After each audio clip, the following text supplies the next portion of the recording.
저는 고등학교를 2학년 때 그만뒀습니다.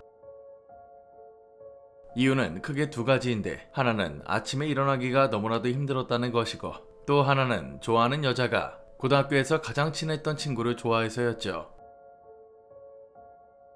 하지만 고등학교 졸업장은 따야 했기 때문에 독산동 근방의 이모 집에 기생하면서 노량진 검정고시학원을 다녔습니다. 오전에는 학원 가서 공부를 하고 밤에는 주유소에서 기름을 넣으며 사는 생활을 하고 있었습니다. 저는 어쩌다 보니 학원에 조금 늦게 들어가서 학생반도 아니고 성인반도 아닌 뭔가 짜깁기반 같은 데로 들어가게 됐습니다. 검정고시가 매년 4월이랑 8월에 있는데 생각이 없는 건지 자신감이 넘치는 건지 꼭 중간에 접수를 하는 인간들이 있었습니다. 저처럼 말이죠. 제가 들어간 반에는 저랑 비슷한 10대들을 비롯해서 연령대가 엄청나게 다양했는데 그 중에 30대 중반의 한 누나가 있었습니다. 10대들은 그 누나를 대모라고 불렀죠. 누나라고 하기에는 못하고 이모는 더더욱 못하니 그렇게 불렀던 겁니다. 또 50대 아주머니가 한 분 계셨는데 어린애들 간식이나 그런 것들을 평소에 살뜰하게 챙겨주셔서 다들 대모님 대모님 했었거든요. 반쯤 농담 겸 장난스러운 호칭이었죠. 근데 이 30대 누나가 나이로는 다음 서열이라 다들 두 번째 대모님이라고 불렀던 겁니다. 여하튼 이 누나는 미용사 자격증 공부를 하고 있었습니다. 검정고시 공부와 병행하고 있었던 건데 같은 반 모든 학생들이 알고 있었습니다. 쉬는 시간마다 점심시간마다 학생들 붙잡고 자기 이야기를 했거든요. 외모는 아주 평범했습니다. 마른 것도 아니고 통통한 것도 아니고 얼굴도 그냥 평범하고 안경을 썼으며 머리는 흑발의 긴 편이었는데 항상 하나로 묶고 다녔죠. 윤기는 없었고 다소 푸석푸석한 그런 느낌의 머리카락이었는데 그게 기억에 남습니다. 미용사 공부를 하는 사람이라면 린스도 하고 좀 머리 관리를 하지 않나 하는 생각을 내가 종종 했던 게 기억납니다. 아무튼 대체적으로 살가운 성격이었습니다. 다들 원만히 지냈고요. 다만 한 가지가 마음에 걸리는 게 있었습니다. 때때로 학생들끼리 335 모여 대화를 나눌 때가 있었는데 누나가 이야기에 열중할 때면 눈이 돌아간다는 느낌을 받을 때가 종종 있었습니다. 좌우의 눈이 완전히 따로따로 돌아가는 느낌이라고 해야 되나, 아주 얇은 은퇴 안경 너머에 양쪽 눈알이 제각각 돌면서 목소리를 높일 때는 더 그랬죠. 뭐라고 해야 되나, 일단 무섭진 않았습니다. 학원이었고 학생들 10수명이 함께 있는 교실 아니었으니까요.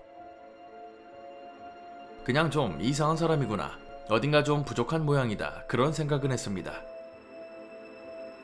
실제로 학습장애 내지 비슷한 문제들 때문에 그런 사람들이 검정고시 학원에 많이 오기도 합니다. 그냥 눈 쪽이 좀 아픈 사람이겠거니 했죠. 그러던 어느 날이었습니다. 모의고사는 아니고 아무튼 검정고시 학원에서도 그 비슷한 시험을 치는 날이 있습니다. 그래서 그날은 일찍 끝나서 점심을 먹으려고 교실을 나오고 있었죠. 같이 주유소에서 일하면서 학원을 다니는 친구도 있었는데 이날은 결석했더군요. 저는 혼자 밥 먹고 PC방에 가서 시간 좀 때우다가 주유소로 갈 생각을 했습니다. 근데 그 누나가 갑자기 와서는 말하는 겁니다. 자기랑 같이 밥 먹으러 가자고 사준다고 말이죠. 저는 잠시 고민했지만 두 가지 이유로 수락했습니다. 첫째, 저는 알바를 하고 있었어도 굉장히 돈이 부족한 상황이었고, 둘째, 얼마 전에 누나가 요약 노트를 보여줘서 그걸 다 베껴서 쉽게 시험을 봤거든요. 그래서 알겠다고 하고는 따라 나섰는데 학원을 나와서 갑자기 택시를 잡고는 타라고 하는 겁니다. 순간 왜요? 라고 했는데 누나가 빨리 타라고 재촉을 하더군요. 뒤쪽에서 차들이 크락션을 빵빵 울리는데 안 타고 멀거니 서 있기도 뭐해서 일단 탔습니다. 누나가 근방에 어디 식당이라도 가나보다 하고 생각했는데 차는 달려서 신길동 끄트머리까지 갔습니다. 신길동은 노량진에서 대방을 지나 가야 하는 곳인데 대충 택시로 10분 조금 넘게 걸렸습니다. 택시는 한 허름한 빌라 앞에 멈췄고 누나가 요금을 내고 저와 같이 내렸죠. 제가 여기가 어디냐고 물으니까 누나는 자기 집이라고 당당하게 대답했습니다. 조금 어이가 없었죠. 밥 먹자고 하더니 왜 집까지 데려왔나 싶었습니다. 누나는 아무렇지 않게 말했습니다. 집에서 밥해 먹으면 돈도 안 들고 좋지 않냐고 말이죠. 그리고 자기가 미용사 자격증 공부해서 머리도 잘 자르는데 너 머리가 좀 지저분하니까 잘라주겠다고 말했고 제 팔을 잡아 끌고 집으로 데려갔습니다. 누나의 집은 1층이었습니다. 그런데 누나 혼자 있는 게 아니었죠. 문간 앞에 서서 저는 아무 말도 못하고 진짜 5초 정도를 가만히 있었습니다. 거실 한가운데는 2명이 앉아 있었죠. 누나의 어머니로 보이는 60대 초중반의 할머니와 20대 중후반으로 보이는 한 남자랑 나란히 소파 바닥에 앉아 있더군요. 그리고 두 사람은 동시에 저를 쳐다봤습니다. 저는 누군지도 모르고 이 상황이 당황스러우니까 눈짓으로 누나에게 물었습니다. 그러니까 누나가 말하는 겁니다. 엄마, 나 학원 동생이랑 밥 먹으려고 데려왔어. 너도 인사해, 한이야. 우리 엄마랑 내 남동생이야. 전 진짜로 안녕하세요 라고 했습니다. 말이 안 떨어져서 소설에서 아아거리는 걸 진짜로 했죠. 남동생이라는 사람은 저를 잠시 쳐다보더니 다시 고개를 정면으로 돌렸습니다. 그리고 누나의 엄마라는 분은 저에게 고개를 아주 천천히 2번 끄덕여 보이시더니 아들을 따라 정면으로 고개를 돌리시더군요. 누나가 신발 벗고 들어오라고 말했고 그 말에 신발을 벗고 거실로 올라섰습니다. 누나는 자기 방을 가리키며 들어가 있으라고 하더군요. 거실을 지나 벽과 붙은 작은 주방이 있고 정면에 화장실이 있었으며 그 오른쪽이 누나의 방이었죠. 그리로 향하는 도중에 등골에 소름이 확 끼쳤습니다.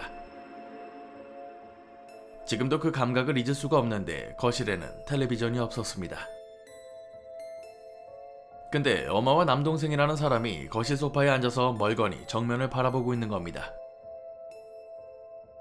대체 왜 저러고 있을까라는 생각이 들었죠.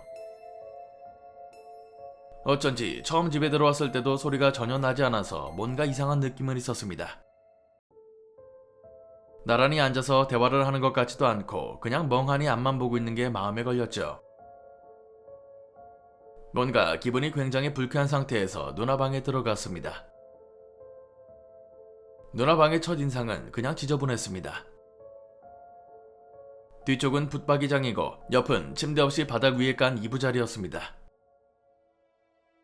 이부자리에 누웠을 때 발이 가는 쪽, 창문이 있는 쪽으로 책상이 있는데 책상 위에는 마네킹 머리가 3개나 있었죠.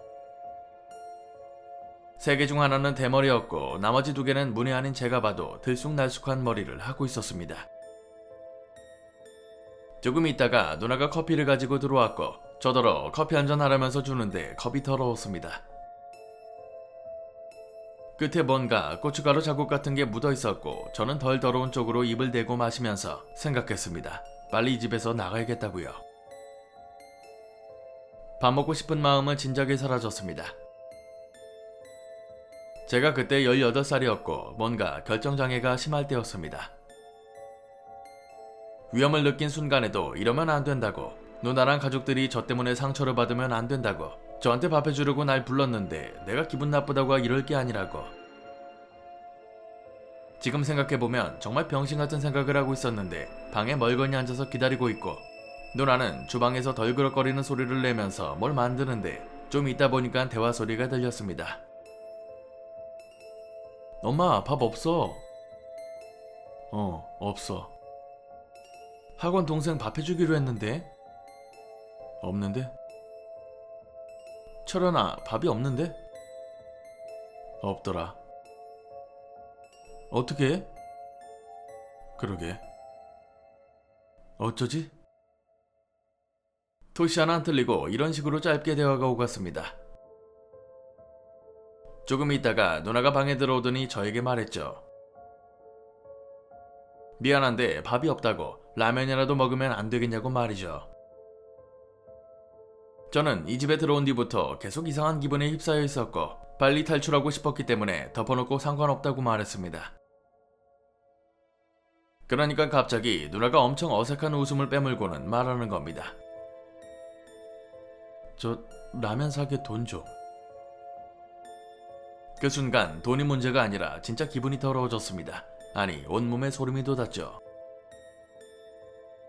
지금도 그 생각을 하면 팔다리 살갗이 전부 뒤집어지는 것 같습니다. 가끔 꿈에도 그때의 누나 표정이 나올 정도입니다. 주머니를 뒤적여 보니까 3,000원인가 있었는데 그걸 그대로 다 누나에게 줬습니다. 누나는 자기가 가지 않고 자기 동생을 시켰습니다. 남동생이 3,000원 받아가지고 라면 사러 가고 저는 멀거니 앉아 있었습니다. 그리고 도저히 여기 있을 수가 없어서 그냥 지금 나가야겠다는 생각을 했죠. 지금 생각해보면 저는 진짜 어리고 깡도 없었습니다.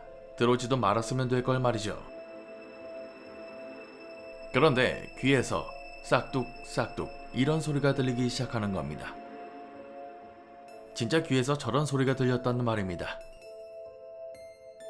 한참 생각에 빠져 있는데 이 집에서 나가야겠다고 생각하고 있는데 들리는 겁니다. 시겁해서 뒤를 돌아보니까 누나가 왼손에 커다란 자를 오른손에 가위를 들고 웃고 있었습니다. 가위 끝에 머리카락이 뭉텅이로 걸려 있는데 제 머리카락이 손에 들려 있었죠.